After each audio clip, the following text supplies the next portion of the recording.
पीली लुगड़ी का झाला शुरू कर रे मेटाडोर। तो आज पीली लुगड़ी वाली महिलाओं ने स्वागत किया और इस बात के लिए धन्यवाद देना चाहूंगा इंदिरा जी को कि वो पीली लुगड़ी ओढ़कर अपने कार्यक्रम में आई है। अभी करेंगे बेटा, मैं भी सुनूंगा। मैंने आपने बड़ा भव्य स्वागत हमारा किया है। ऐसा तो हमारे इलाके में भी नहीं होता, लेकिन जितने भी कर्मचारी हैं सबने मिलजुल कर बड़े प्रेम भाव से हमारा मन प्रसन्न कर दिया। मैं यहाँ घूम रहा था तो देखा पोस्टर लगे हुए। आपने संतुलन का ध्यान रखा है, एक नेता बीजेपी का तो दूसरा नेता कांग्रेस। पर मैंने पूछा भाई ये इंदिरा जी का फोटो आपने कैसे लगाया? ये मनोज टारगेट साथ था, मेरे 5-6 कार्यकर्ता और थे। उन्होंने साहब इंदिरा जी झांसी की रानी है, इसलिए कि अब अपने जो ज्वलंत मुद्दे हैं, ए भाई बात मत करो, ए भैया थोड़ी देर बोलूंगा, बात मत करो। जो ज्वलंत मुद्दे हैं, चाहे वो अपने आरक्षण के संबंध में हो, चाहे भ्रष्टाचार का मामला हो। मैंने एक दिन एक बयान दे दिया कि बीसलपुर से 7-8 करोड़ की बजरी रोज निकल रही है, तो दूसरे दिन बोल गई। मेरी इनसे कोई बात नहीं हुई थी, लेकिन पार्टी वालों ने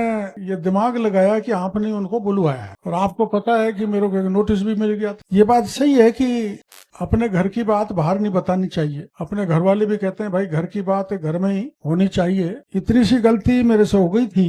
पर ये इंदिरा जी का जब राज था, जब मुख्यमंत्री गहलोत साहब थे, तो उस समय मैंने ऐसा कोई मुद्दा नहीं छोड़ा जिसको मैंने उठाया नहीं हो। दिन हो, रात हो, सड़क हो, रेल की पटरी हो, बिहाड़ों का जंगल हो, ऐसा कोई जगह नहीं छोड़ी जहाँ पर मैंने जनहित के मुद्दों को नहीं उठाया। इसलिए मेरी बात फिर जाएगी, यहाँ से पक्की जाएगी, ये भेजेंगे पत्रकार। इसलिए मैंने माननीय मुख्यमंत्री जी से कहा था, मुख्यमंत्री जी, चाहे थानेदार का मामला हो, चाहे मास्टर का हो, चाहे डॉक्टर का हो, चाहे RS का हो, जो भी मामले, चाहे आमागढ़ का हो, उनमें मछली तो पकड़ी गई है, लेकिन मगरमच्छ नहीं पकड़े गए। आप उनको पकड़ो। मेरी दृष्टि में ये किसी तरह शासनहीनता नहीं है, लेकिन मैंने एक पुरानी बात बता दी थी। इंदिरा जी के राज में मेरे पीछे हरदम CID रहती, मेरा टेलीफोन रिकॉर्ड होता था। तो मैंने कि पहले के अधिकारी अभी तक बैठे हैं, मेरा टेलीफोन रिकॉर्ड कर आज भी हो रहा है और मेरी CID हो रही है। तो ये बात सही है, मेरे को घर में बतानी चाहिए किसी गलती हुई। लेकिन अगर कोई भ्रष्टाचार फैलाएगा, या मेरा भाई क्यों नहीं हो, मैं उसको छोड़ने वाला नहीं। मैं अभी वो भ्रष्टाचार या गिनाना नहीं चाहूंगा, क्योंकि इंदिरा जी बैठे, मामला राजनीतिक हो जाएगा। मैं राजनीति नहीं करना चाहता। लेकिन अभी आपने यहाँ नाटक देखा है अंग्रेजी में, पता नहीं क्या गाड़ी दे रहे थे वापस, हमको तो समझ में ज्यादा आई नहीं। लेकिन उसका सार ये था कि अगर एडमिशन लेने में भी पैसा देना पड़े, अगर थानेदार टीप के हो, परीक्षा पेपर को लीक करके बने, तो थाना कैसे चलेगा? लड़ाई यही है। और ये लड़ाई, अब हम तो भाई देखो मेरी बात सुनो, मैं तो बूढ़ा हो गया। और एक गीत गाया था सवाई माधोपुर में मेरे चुनाव में, हरा पग पकड़ू माधोपुर, राखो लाज बुढ़ापा। तो धन्यवाद है सवाई माधोपुर वालों को, बुढ़ापे में मेरी लाज रखती, नहीं तो मारने वालों ने कोई कसर ही नहीं छोड़। एक हमारे खड़ी हो गई, उसको सबने संग दिया कि डॉक्टर किरोड़ मरना चाहिए किरोड़। हम जब हमारे संघ की शाखाओं में जाया करते थे तो खेल खेलते थे विष अमृत, सिर पे हाथ रख के विष कह दिया तो बैठ जाता था, कोई दूसरा घूम के आया उसने अमृत कह दिया तो उड़ जाता। ऐसे मेरे सिर पर विष खेलने वाले बहुत थे, लेकिन मैं धन्य हो सवाई माधोपुर की जनता से कि मेरे को बुढ़ापे में मेरी लाज रह गई। मैं विधानसभा, अब मैं मंत्री हूँ भी और नहीं भी, दोनों ही चीजें। मैं कह रहा हूँ मुख्यमंत्री जी को मेरा इस्तीफा स्वीकार करो। वो कहते हैं क्यों, क्या करो? मैंने कि मेरे तो वही सड़क अच्छी लगती थी, क्योंकि आज ये बच्चे कह रहे हैं कि इंटर डिस्कॉम ट्रांसफर होना चाहिए। ये मेरे पास में भी एक छोटा सा बच्चा आया था, मेरे कान में कहने लगा, बाबा मेरी मम्मी यहाँ मास्टर है, मेरे पापा बहुत दूर है, मेरी मम्मी दुख पात 3rd ग्रेड टीचर है। देखो सिफारिश भी कराई तो इतने से बच्चे से कराई, तो मेरे को दया आ गई, उसका नाम लिख लिया। उसका तो चाहे कुछ भी करना पड़े, बाबा है तो मुमकिन कराऊंगा। फिर जब 70 साल की उम्र में मैं आमागढ़ पे चढ़ सकता हूँ, तो मेरे को बूढ़ा मत मान। हमको उस समय चेतावनी दी गई कि कोई परिंदा भी पैर नहीं रख सकता। हमने कहा हम रखेंगे। हजारों की पुलिस, थानेदार, कितने डिवाइस, अग्नि वर्षा, अश्रु गए, वो आसमान में उड़ता है ना, क्या कहते, ड्रोन, पता नहीं सब कहाँ गायब हो गया। हमने तो आमागढ़ पे जाके झंडा 8 जवानों को और ले गया था मैं। हमको सांप मिला, घोड़ा मिला, भगेरा मिला, लेकिन हमारा बाल बाका इसलिए नहीं हुआ कि मत्स्य अवतार की सारी जनता भक्त हमारे साथ थे, इसलिए हमारा बाल भी बाका, क्योंकि हम ईश्वर का काम करने गए थे। वहीं अभी एक दिन एक मीटिंग थी, वहां मैं बोल गया था। उन्होंने कहा साहब यहाँ हमको हमारा पुराना मंदिर है, हजारों साल, यहाँ वन विभाग वाले नहीं आने देते। तो मैंने कहा भाई बात करेंगे मंत्री से, मुख्यमंत्री से, पर मेरी हालात ठीक नहीं है अभी सरकार, मेरा टंटा चल रहा है। अब कई लोग कहते हैं आप टंटा क्यों करते रहते हो, आपको पावर मिला है, आप उसका यूज करो। मैंने की पावर तो मिला है, लेकिन मेरे पास वीडियो नहीं है, मेरे पास कृषि उपज मंडी नहीं। और इसको मैं पावर मानता हूँ कि डॉक्टर किरोड़ीलाल सड़क पर उतरकर आंदोलन करके गहलोत जैसे व्यक्ति से रीट का पेपर निरस्त करा दे, उनको न्याय दिला दे। तो ये इंदिरा जी को मैं इस बड़ी सभा में भरोसा देना चाहता हूँ कि जनहित के मुद्दे जो भी हमारे इलाके के नेता उठाएंगे, मैं उनके साथ कंधे से कंधा मिला मदद करूंगा और सरकार तक बात को पहुंच। अरे मैंने तो यहाँ तक कर दिया था भाई, आपको ध्यान है, कोई पता लगा सकता है कि प्राइवेट लॉकर को जाके पकड़ा दिया, यहाँ काला धन रखा है। ध्यान है ना, मेरे को तो पहली बार पता लगा, मैंने समझा बैंक में ही लॉकर होते होंगे, प्राइवेट भी लॉकर होते हैं क्या, लेकिन मैंने उनको पकड़ा दिया और उसे निकला 33 करोड़ नगद और 7 करोड़ सोना। अब उसको लेने के लिए कोई तैयार नहीं है, क्योंकि वो काला धन था। काला धन को लेने वाला कोई नहीं है। जो भ्रष्टाचार कभी भी हुआ, मेरी भी मैं ये नहीं कह रहा मेरी सरकार में नहीं हो रहा, पर मैं नहीं कर रहा, हमारे मंत्री नहीं कर रहे, मुख्यमंत्री नहीं कर रहे, लेकिन अब दिक्कत ही आ रही है, पिछले राज का थानेदार यहीं बैठा हुआ है। तो मैं आपको एक बात तो ये कहने के लिए आया हूँ, भाई अपना समाज है, बहुत बड़ा समाज है, यहाँ कम हो सकता है, लेकिन जहाँ से मैं आया हूँ वहाँ बहुत है। तो बाकी के जो समाज अपने साथ रहते हैं, उनको मिलके उनके साथ चलने की आदत बनानी चाहिए। आजकल का सोशल मीडिया ऐसा चला है, जो चाहे जिसको गाली दे देता। कई बच्चे ऐसे, मैंने उनको समझाया, ब्राह्मणों को गाली देते। अरे मैंने कहा जो व्यक्ति है उसमें अच्छे गुण कौन से, उसको ग्रहण करो, मेरे में क्या बुराई है उसको मैं कैसे त्याग सकता हूँ, ये समाज सुधार का सबसे बड़ा मुद्दा होना चाहिए। अब हमारे वो सोशल मीडिया वाले हैं, वो तो मेरे को ही नहीं छोड़। अभी ये पटवारियों का कोई मामला चल रहा है, मेरे को तो अभी पता लगा, शायद इंदिरा जी ने बताया, भाषा मेरे को पता नहीं था, मेरे पास तो कोई आया नहीं। तो वहाँ बगड़ी में पंचायत हो रही है, लाल चोट में बगड़ी, वहाँ से फोन आया, सब आपको गाड़ी दे रहे हैं लोग। मैंने की मेरी माँ कहती गाड़ियों से घूमड़े नहीं होते, चलती रहती गाड़ी। मैंने कहा समस्या क्या है, उन्होंने कहा समस्या ये है कि पटवारी के जो पद थे वो कम कर दिए। मैंने कहा मेरे पास आ जाना, कम करने वाले का हाथ पकड़ के कलम से दस्तखत करा दूंगा कि पूरा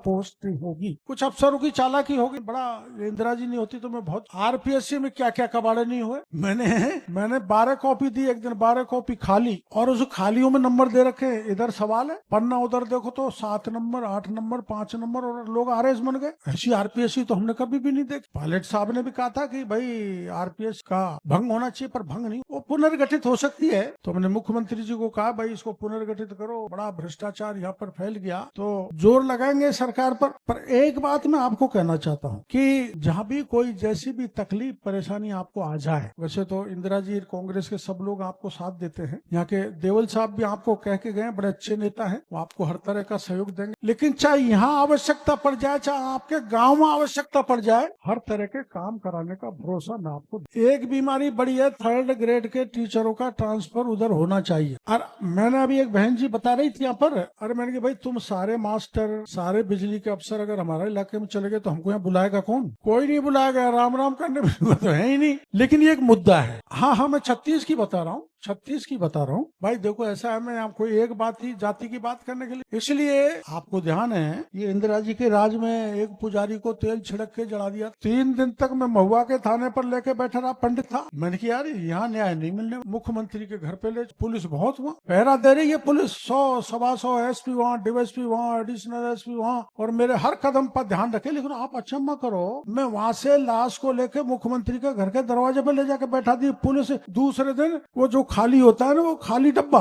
उस पर लठ मारती रही, उसमें पंडित नहीं निकला। वो थानेदार सस्पेंड हो गया। थानेदार बड़ा तो कोई सस्पेंड होता नहीं। वो मेरे से एसपी ने पूछा साहब आप ले कैसे गए, हमें ये तो बता दो, मैं यहीं तो बैठा था। मैं गहलोत साहब से कहूंगा सारी पुलिस का ट्रेनिंग सेंटर लगा दो, मेरा भाषण करा दो, पुलिस एक्सपर्ट हो जाएगी। यानी जिस किसी भी जाति, समाज, धर्म, किसी भी क्षेत्र का व्यक्ति का काम पड़ा पूरे 5 साल तक करूंगा, और जब तक तन में प्राण है तब तक लड़के आपकी सेवा करता रहूंगा। इस बात का भरोसा मैं आपको दे। अब हमारे यहाँ घटना हुई थी समरावता, तो घटना होते ही मैं गांव पहुंच गया। हालांकि मेरे को डांट पड़ी, पहुंचे तो विपक्षी पहुंचे, मैं क्यों पहुंच, पर मैंने सोचा मेरा परम कर्तव्य बनता है कि वो गांव अपना है, लड़ने वाले अपने हैं, कहीं ज्यादा गड़बड़ नहीं हो जाए। तो पहुंचते मैंने डीजी को कहा कि अब यहाँ पुलिस अंदर नहीं आएगी, किसी को गिरफ्तार नहीं करेगी। हाँ, जिसने कानून को हाथ में लिया है, जिसको निर्दोष किया है, पहचान के तसल्ली से आप गिरफ्तारी करो, कोई दिक्कत नहीं है। उस गांव को मिलाने का हमने करवा दिया। उनियारा में मिलना चाहते चाहता था उस गांव में जो भी नुकसान हुआ है सब तरह का नुकसान देंगे, लेकिन अब 2 महीने बाद 4 महीने बाद फिर समझौता हुआ है। ये दुर्भाग्यपूर्ण है। दुर्भाग्यपूर्ण इसलिए है कि हमको समाज की लड़ाई लड़नी है तो समाज के नेताओं से पूछ के सरकार से समझौता करना चाहिए था।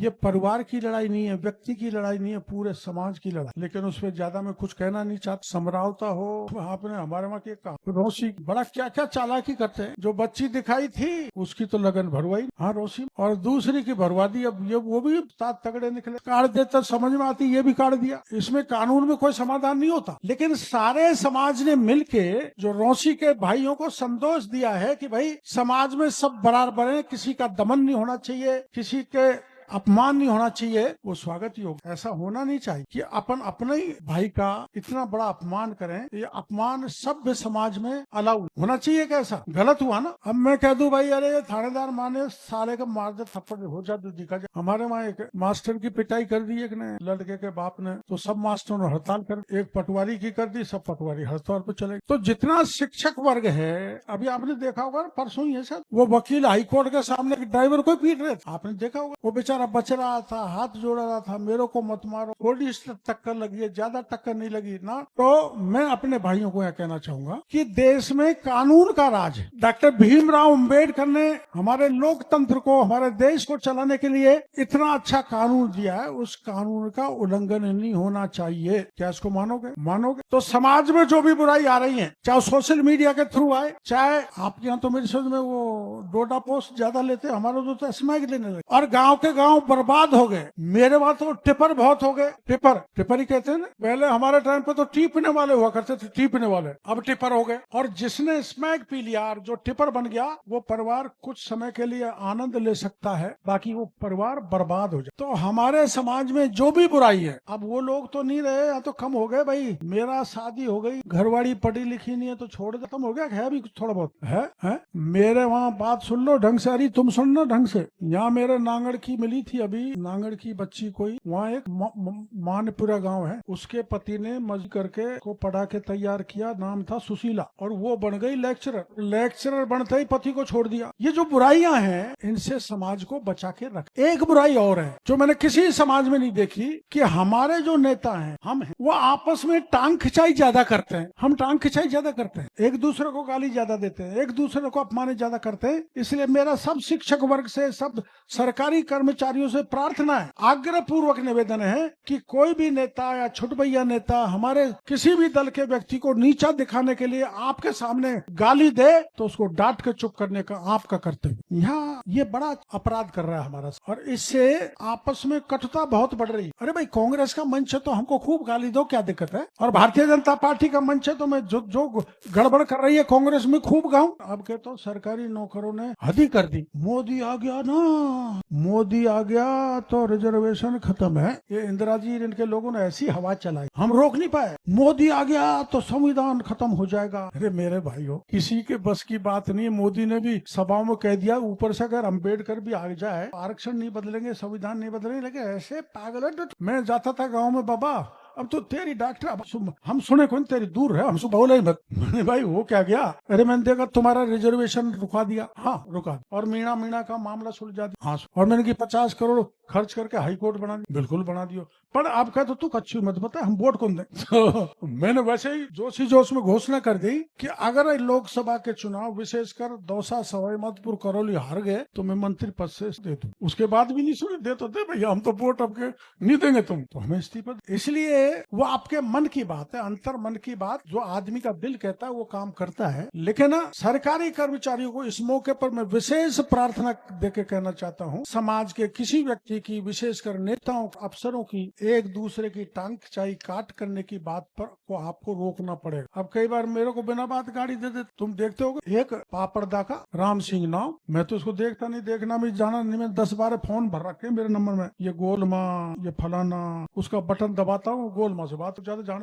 वो राम सिंह क्या कहता है, उस फेसबुक पे डाला, ये डॉक्टर कोड़ीलाल को भगाओ, हाई कोर्ट खाली कराओ। चला तो ऊँट लड़ी है, लेकिन हमसे हाई कोर्ट खाली करा। तो ये जो छोटी मोटी बुराइयां और इस मोबाइल के युग में आपको मैं एक ऐसी बात कहूंगा जो तो ठीक नहीं लगेगी। मैं कल वाराणसी से परसों वाराणसी से मैं जब जयपुर लौट रहा था तो मथुरा में एक स्टेशन मास्टर, उसका फोन आया, साहब मेरी 2 बेटी, एक 12 साल 14 साल चली गई, मैं ढूंढ रहा हूँ मिल नहीं रही। ये 2-3 मेरे पास एवरेज दिन में 3 या 4 ऐसी घटनाएं आ जाती। वो क्यों हो रहा है? वो इसलिए हो रहा है कि पहले माँ बाप का नियंत्रण पूरा था, गाँव के पटेलों का नियंत्रण पूरा था, गाँव के लोगों का नैतिक आचरण अच्छा था। अब गिरावट बहुत है, इसलिए नैतिक रूप से समाज को मजबूत बनाए रखने की आवश्यकता और वो बनाएगा। एक बार एक गांव में पंचायत हुई और गांव वाले इकट्ठे हुए। एक लड़का खड़ा होकर पेशाब करता था, तो गांव वाले पंच ने, भाई तेरा बेटा हम रोज देखते हैं खड़ा होकर पेशाब करता है, या तो तू उसको समझा ले, नहीं तो तेरे पे रखेंगे 11,000 का दंड। वो फिर भी नहीं रुका, फिर पंचायत हुई तो फिर भी नहीं रुका। तो गाँव के ये मनोज टारगेट जैसे आदमी ने सोचा कि कुछ गड़बड़ है, तो टारगेट ने जाके देखा बेटा तो खड़ा ही होकर पेशाब करता था, बाप बाखिड़ में घूम घूम के पेशाब कर रहा था। अरे जब बाप घूम के पेशाब करेगा तो बेटा क्यों मानेगा? डॉक्टर खियोड़ीलाल दारू पी के कहीं बाजार में घूमेगा तो आप मेरी बात मानोगे? नहीं मान। मेरे तो बड़े पुराने मेडिकल कॉलेज में जब पढ़ता था, जब 1-2 प्रेमिकाएं चक्कर में मैं उनके चक्कर में फंस गया था, जब तक मैं बहुत स्मार्ट था। तो मैंने सोचा यार गलत हो जाए। और सुन लो भाई, में तो ऐसे चक्कर बहुत चलते हैं, बाकी जगह नहीं चलते इतने, क्योंकि लड़की भी डॉक्टर होती है, साथ में पढ़ती है, लड़का भी डॉक्टर। मेरे साथ मेरे एक लड़का है नया पीए है, मैंने उससे पूछा रे शादी सगा बस होने वाली, तो सगाई नहीं हुई, सगाई सब ऐसे ही। मैंने कहा अपने तो पहले सगाई होती है फिर बेटा वो शादी होती है। साहब मेरे तो सीधी, तो तू चक्कर तो बता कि हम कॉलेज में पढ़ते थे तो दोनों की दोस्ती होगी, इसलिए सीधी शादी हो। देखो भाई, जो अपनी संस्कार है,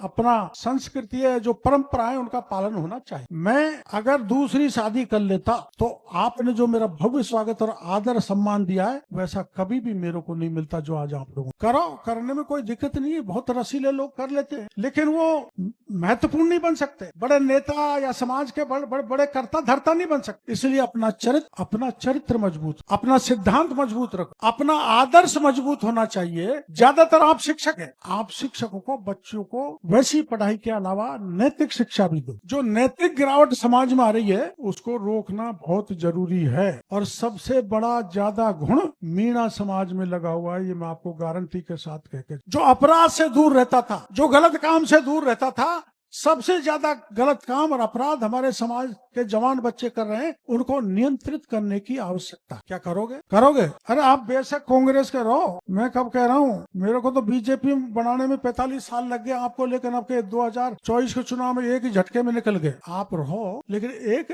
और मेरे पे कृपा करो आप सारे लोग, ये जो मेरे को गाड़ी देते हैं ना बिना कारण हो तो समझ बात, और जाति का कोई भाई गाड़ी नहीं देता है सिवाय, और वो कौन देता है? एक पटवारी आया, उसका ट्रांसफर नहीं, 3 का तो मैंने करे दिया, उसका रह गया, उसी पे गाड़ी देना। वो किसी का ट्रैक्टर बंद हो गया बजरी का, छूटा नहीं तो गाड़ी, ट्रांसफर नहीं हुआ तो गाड़ी, किसी कारण से प्रोग्राम में नहीं जा पाए तो गाड़ी, किसी कारण कोई जल्दबाजी में निकल गए, राम नहीं हुई तो गाड़ी, 2.5 घंटा तक बैठे रहो, अब आयो गांव में जिन्ना तो मिलो बंधु वोट। अब उसको समझाने में पूरा दिन लग जाता। एक बार मैंने चुनाव लड़ा महुआ में, तो मेरा एक मित्र सरपंच था, उसके साथ एक आदमी जा रहा था, कुछ आवाज दे रहा राम सिंह मूंगफली खा ले, मूंगफली खा रहे थे, मूंगफली खा गया। फिर 2 साल बाद चुनाव आए उस गाँव में, उस गाँव में मेरे खिलाफ एक एजेंट बैठ गया। तो मैंने कहा ये एजेंट कैसे बैठ गया? आमतौर पर एजेंट नहीं बैठता, हटता रहता। तो मैं उससे मिलने गया, मैंने भाई क्या बात है, क्यों नाराज है? तू राम सिंह को मूंगफली खवा ले, मैं तो बताऊंगा तड़के कैसे हुआ। अरे मेरे भाई, मैंने की बोरी भर के ला दूं पर तू मेरे को माफ कर। तो जितना झुंड होता है, झुंड में एक भी आदमी के बारे में कोई गलत बात हो गई या पूछा नहीं, राम नहीं करी, आजा तू चाय पी ले, धुंधी राम, तो घमंडी राम रह गया तो गाड़ी मिलना तय। अपने डीएनए का डिफेक्ट है ये, शुरू से ये। इसलिए पहले जो राज हुए तो गंगा साहब जी ज्यादा बताएंगे। देखो अपन को इस बात पे गर्व करना चाहिए कि जेएनयू जैसे इंस्टीट्यूट में गंगा साहब जी जैसे प्रोफेसर हैं जो विदेशों में जाके स्पीच देते। और सुनो, आपको सबको पता नहीं होगा, इनके कैंसर हो तो मेरे को मिले। मैं कहूंगा इतने इनके आत्मबल के बारे में मैं आपको सार्वजनिक रूप से कहूंगा। मैंने कहा ना, चिंता मत करो, ऊपर वाला बैठा है, आपका जीवन लंबा चलेगा। और कैंसर का इलाज ब्रेन का, भगवान की कृपा देखो कि वो जड़ मूल से खत्म हो गया, आप जैसों का आशीर्वाद। इतनी अच्छी प्रतिभाएं अपने समाज में, उनका सम्मान करो, आदर करो। मेरे पास एक लड़की गई थी महीने के पहले, क्या था वो, छक्का मारने वाली है। कोई प्रतिभा ऐसी? अरे कोई प्रतिभा है क्या ऐसी? नहीं है। इनको उभारो, इनको सहयोग करो। करो, अच्छी चीज को साथ दो। मैं भी एकदम मैनपुरा में था तो एक लड़का आया और वहाँ सांप छोड़ दिया, भगदड़ मच गई। अरे मैं क्या है, अरे भाई कि मैं इनकी तेने इसका जहर तो तोड़ दिया ना, क्या काम जहर तोड़ने का, एक को भी खा जाए तो मेरी गारंटी है मैं तू खूब है। ये हमारा दीपक वहीं था, तो वो एक ही नहीं ऐसे 40 सांप पकड़ चुका जिंदे, और उनसे खेल खेलता है, ये भी कोई कला। और एक बार काट लिया एक सांप ने तो उसका कुछ बाल बाका नहीं। तो मतलब प्रतिभाएं बहुत है अपने यहाँ, अपने प्रतिभाओं को बढ़ावा मिलना चाहिए, सम्मान मिलना चाहिए। और देखो भाई, बड़े लोगों का सम्मान, गुरुजनों का, माता पिताओं का सम्मान और घरवाड़ियों का सम्मान। मैं तो भाई देखो थोड़ी भी गलती कर देता हूँ तो गोल माँ फोन से डांट देती है, अब तुम डांटती हो कि नहीं इनको, अरे कुछ कहती हो कि नहीं है, हाँ इन पे कंट्रोल रखा करो नथेल, यूं बिल्कुल। तो ये आपने कार्यक्रम रखा, समाज को अपन को सुधारना है और अपन को संगठित भी रहना है, दूसरे समाज को लेकर साथ चलना है। क्योंकि एक समाज से आप जो लक्ष्य आपने तय किया है, जिस पथ पर जाना चाहते हैं, आप लड़ खड़ा, अकेला समाज सफल नहीं हो। इसलिए सब समाज को साथ लेके इस इलाके में बच्चों को, मेरे को देवल साहब कह रहे थे कि यहाँ जितना भी आपका मीणा अफसर है जिस किसी भी विभाग में, वो सबसे अच्छा काम करता है। हम तो चाहते हैं मीणा अधिकारी मिलने। उन्होंने जब मेरे को ये बात कही तो बड़ी प्रसन्नता हुई कि आप यहाँ बहुत अच्छा काम कर रहे हैं। मेरे वहाँ तो लाइनमैन क्या करता है, मीणा ही हो, तार गिरा दिया तो ऐसी तेज हो, रात भर गर्मी में पैसा दे दिया तो अधूरा सा छोड़ेगा, थोड़ी देर चलेगी फिर गिर जाएगा तार, फिर पैसा दे फिर तार को जोड़ेगा। ऐसे ऐसे कलाकार लाइनमैन है जो मेरे गांव में 3 फीडर है, 2 को सालों को शट डाउन कर देंगे, तीसरे को अकेले को चलाएंगे, फिर 2 फीडरों से पैसा आएगा जब चालू। तो इस ढंग की शिकायत आपके यहाँ पर नहीं है। आप भाई मास्टर बार 89 में मैं सुनाई देता हूँ, कोई बोला 89 में मैं MP बना तो नांदोती में एक गुजरों का गाँव पटाने वाला मीणा था। वैसी बात ये सार्वजनिक नहीं बोलने पर मेरा मन कर रहा है, मैं जब बोलता हूँ बोल ही देता हूँ। तो वो मैं MP बन गया तो 60-70 गुजर पगड़दारी आए, MP ऐसे बोलते हैं, भैया देख जो तू ई मास्टर है कमलेश, या को ट्रांसफर हमारी स्कूल से नहीं होना चाहिए और तू जैसे जो कर। मैंने दूसरे तू ये बता गुजर तेरे को चाहते हैं साहब, देखो जो ये छोरे खाली जो कॉपी छोड़ जाते हैं उनको देता हूँ 90% नंबर 90%, और 2 लाइन लिख देते हैं उनको देता हूँ 92%, और आधी कॉपी में लिख देते तो 100 का 100 नंबर दे देते। मैं तू ऐसे क्यों कर साहब, अगर यही पढ़ गए तो हमारा क्या होगा। ऐसे मत करना भाई, आप ऐसे मत करना, जम के जनता की सेवा करो। देखो गुरु बनना ये किस्मत की बात, गुरु बनना, गुरु राजेंद्र प्रसाद बने थे जो पहले राष्ट्रपति बने। गुरु बनना गर्व का विषय है। आप ही डॉक्टर बनाते हो, आप ही इंजीनियर बनाते हो, आप ही कालिदास बनाते हो, आप ही अटल बिहारी बनाते हो, आप भी नरेंद्र मोदी बनाते हो, आप डॉक्टर क्योड़ीलाल तैयार करते हो, आप ही तो करते हो। बड़ी से बड़ी हस्ती महापुरुष, बड़ा सा बड़ा कलेक्टर SP जो भी जितना आज यह तंत्र है, वे गुरुजन बंधुओं के कारण इनके लिए बहुत आभार प्रदर्शन करना चाहता हूँ, धन्यवाद देना हूँ। इसलिए अच्छी शिक्षा दो, आपकी चाहूं और प्रशंसा फैले तो हमें कोई मिले पश्चिमी राजस्थान का तो हम गर्व से सीना चौड़ा करके कह सके कि हमारे बच्चे जो किसी क्षेत्र में काम कर रहे हैं, बेहतर काम करके हमारे इलाके का, हमारे समाज का नाम रोशन कर रहे हैं। ऐसा काम करो। और मेरे से आप क्या चाहते हो बताओ। तुम अरे तुम, मैं उनसे पूछूंगा तो उधर तुम तो सिखा के भेजी हो। अरे तुम क्या चाहते हो पीढ़ी लुगड़ी वाली, वो ट्रांसफर की नहीं कह रही, वो कह रही खीर जलेबी खुआओ। चलो आपकी बात सरकार तक मजबूती से पहुंचाएंगे, ठीक है ना। आपने बुलाया, स्वागत किया, इसके लिए बहुत बहुत धन्यवाद। राम राम साहब।